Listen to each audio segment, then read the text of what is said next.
Assalamualaikum warahmatullahi wabarakatuh. Perkenalkan, nama saya Muhammad Miftahudin Farid dengan NPM 41182191190226 dari kelas PJKR Paralel 6. Di sini saya akan mewawancarai seorang guru untuk mengetahui administrasi seorang guru yang ada di sekolah untuk memenuhi tugas mata kuliah profesi kependidikan. Sebelumnya saya akan memperkenalkan gurunya, yang mana guru tersebut juga sebagai kakak saya. Oke, silakan diperkenalkan, Bu. Assalamualaikum warahmatullahi wabarakatuh. Perkenalkan, nama saya Siti Indrani Dewi. Saya adalah guru sekolah dasar, pemegang kelas 2 SD di SD Al Muslim Tambun. Segitu aja. Cukup. Oke, langsung saja kita mulai wawancaranya. Pertama, di administrasi seorang guru itu ada kalender pendidikan. Coba bisa Ibu jelaskan sedikit mengenai kalender pendidikan itu apa sih? Jadi kalender pendidikan itu adalah kalendernya adalah kalender sama seperti kalender biasa, hanya saja di kalender pendidikan itu terdapat terdapat keterangan-keterangan apa saja kegiatan-kegiatan yang nanti akan kita lakukan atau yang akan dilakukan oleh salah satu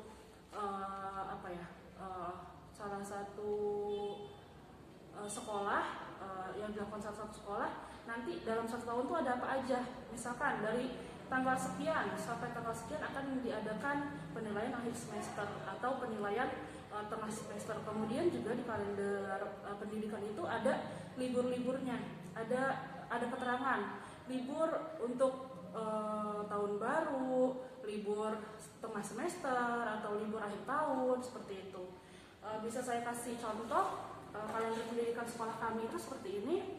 Jadi di sini sudah ada warna-warna yang menunjukkan ada libur nasional, libur resmi, kemudian pekan ulangan, ada tes semester, kemudian juga ada tahun ajaran baru, rapat kerja tahunan. Biasanya seperti itu. Kalendernya sama seperti kalender biasa. Oke, baik. Barusan sudah dijelaskan mengenai kalender pendidikan, ya seperti mana halnya kalender yang pada umumnya, tetapi di situ ada keterangan mengenai kegiatan di suatu sekolah. Jadi, selanjutnya program tahunan. Nah, program tahunan ini kira-kira apa sih? Bisa Ibu jelaskan? Program tahunan.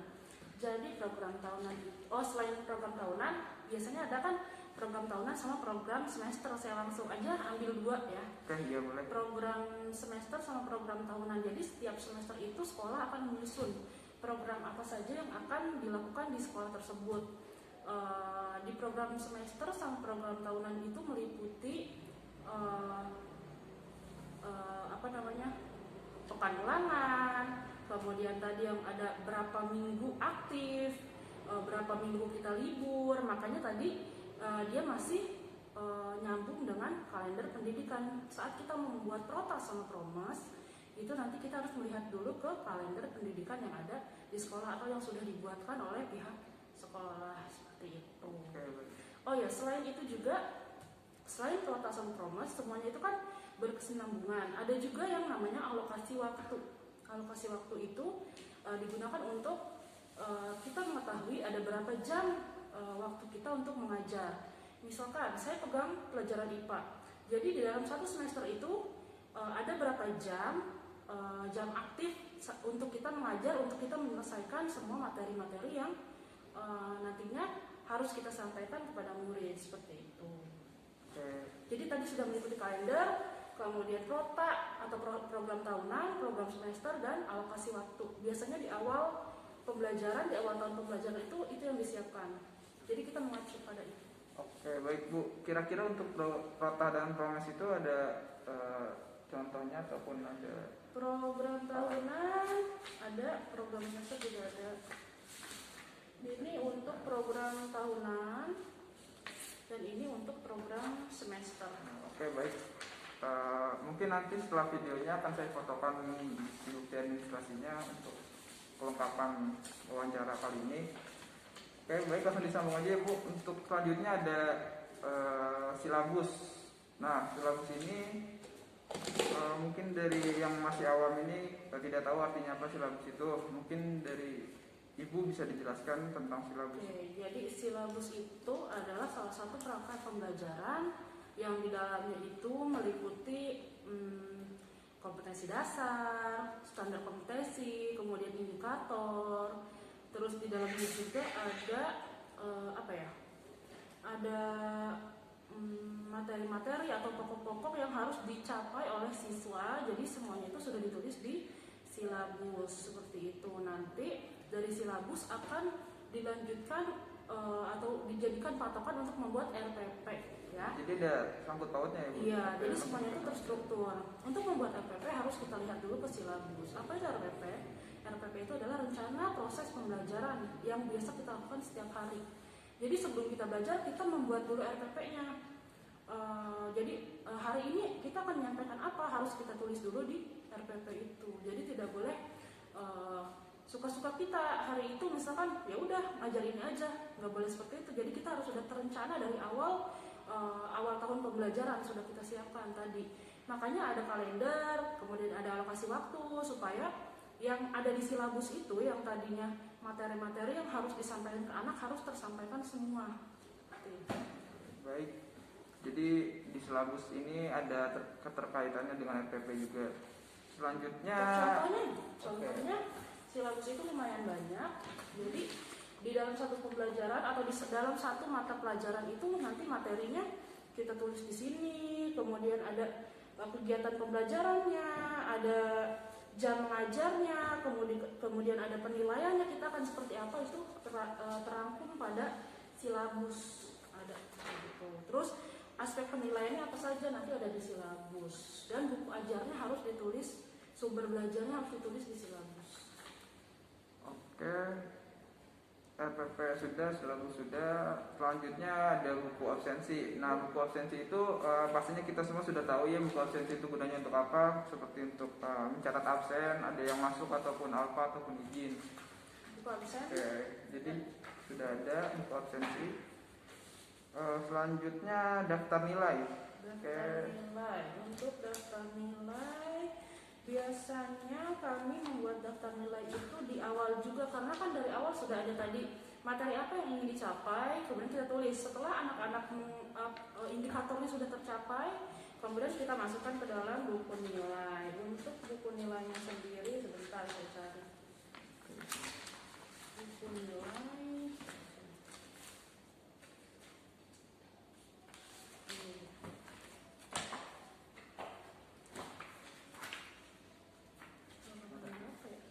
Oke, jadi mungkin nanti untuk sambil daftar kita nilai cari dulu ya. sendiri mungkin kita semua mayoritas sudah pada tahu, misalkan daftar nilai itu memang untuk mencatat nilai para siswa. Oke, mungkin nanti sedang dicari, buktinya akan saya tampilkan di akhir video. Selanjutnya kita ke kisi-kisi soal ulangan sebagai salah satu administrasi seorang guru. Kisi-kisi soal ulangan. Kisi-kisi dan soal. Setiap tahun, setiap semester kita harus ada kisi-kisi ya, kisi-kisi sama soalnya, karena itu untuk anak-anak ulangan semester atau ulangan tengah semester kita harus membuat kisi-kisi dan soalnya. Kisi-kisi dan soal itu harus sama ya, nggak boleh diedit, nggak boleh kopi-kopi punya orang. Jadi kisi dan soalnya itu harus sama. Misalkan soalnya seperti biasa kita ulangan ya, kemudian kisinya nanti isinya itu adalah ada temanya apa, jumlah soalnya nomor keberapa, uraian materinya apa, kemudian indikatornya, dan ada nomor soal dan kunci jawaban. Seperti itu ya, nanti bisa dipaparkan. Oke, siap. Oke, di sini juga tadi tertinggal kartu soal, mungkin masih ada hubungannya dengan kisi-kisi soal ulangan ya Bu. Kartu soal itu yang pastinya seperti apa Bu? Kartu soal itu sebenarnya bentuknya itu dia tuh satu-satu, hanya penjabaran dari soalnya ini saja, masih terkait. Misalkan nomor 1 di sini, nanti kita buatkan kartu soalnya dan jawabannya biasanya ada di situ. Oke, baik. Yang terakhir adalah yang masih ada hubungannya dengan ulangan, yaitu remedial. Untuk program remedial Bu. Program remedial biasanya kalau program remedial itu hanya lembaran daftar nilai anak-anak yang sudah diremedial seperti itu ya. Ada juga analisis butir soal.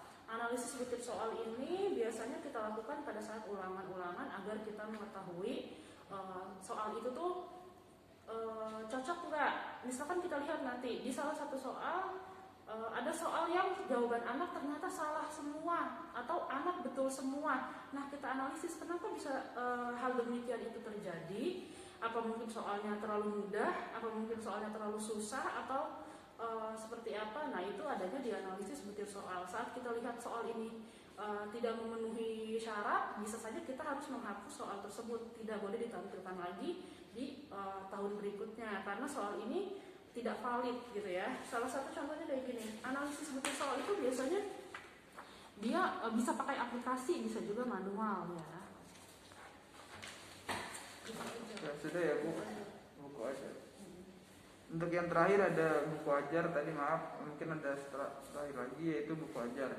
Seperti ini adalah hal yang paling penting saat mengajar itu, kita harus punya buku pegangan atau buku ajar. Buku ajar bisa dari mana saja ya. Kebetulan dari sekolah kami memiliki buku sendiri yang dibuat oleh yayasan kami seperti itu. Tapi buku ini juga tidak melenceng dari buku yang ada di Diknas karena kita juga pakai dua, yang dari Diknas dan dari sekolah kami sendiri.